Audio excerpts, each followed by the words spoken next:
Les travaux de l'INRA sur les plantes à propriété enthelmintique sont réalisés dans le cadre du projet IEPAC, Inventaire et évaluation des plantes enthelmintiques de la Caraïbe. Ce projet est financé par le programme Interreg 4 Caraïbes.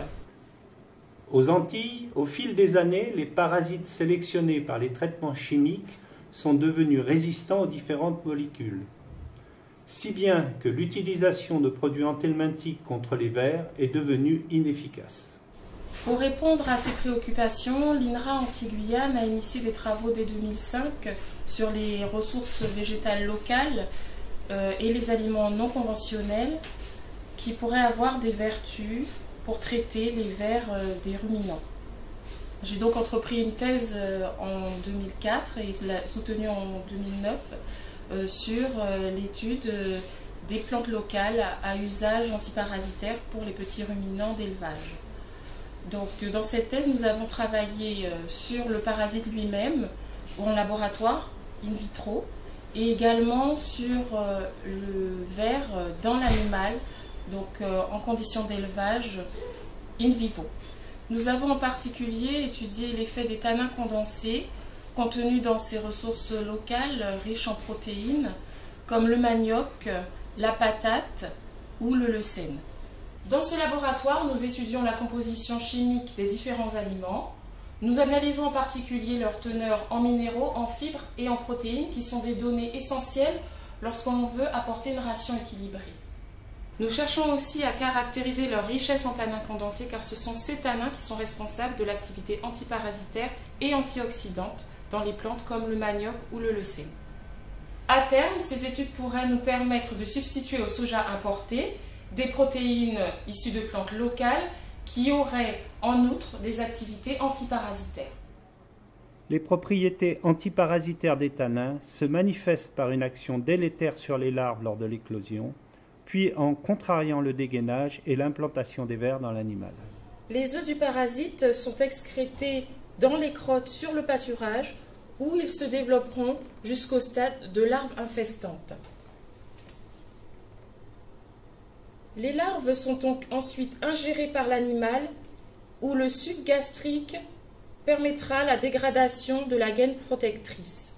Cette étape essentielle à la poursuite du cycle s'appelle le dégainage.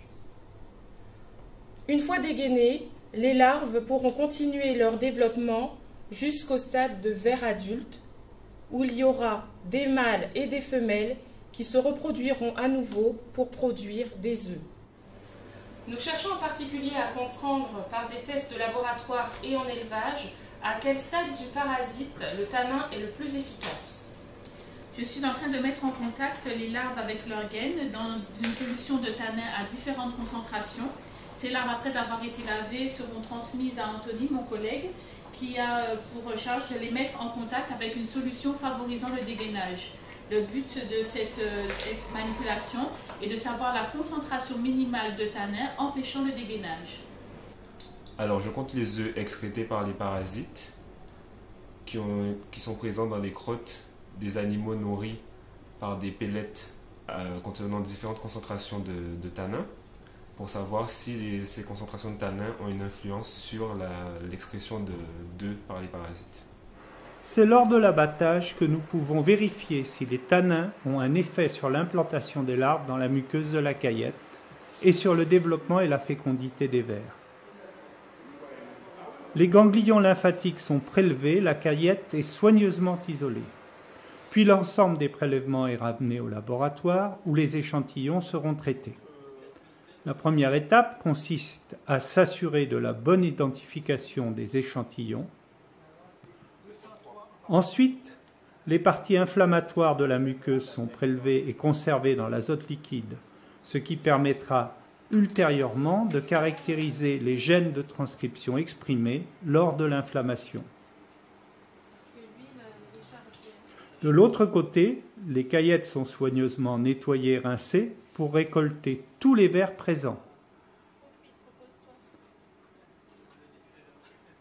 Mâles et femelles seront comptés et mesurés.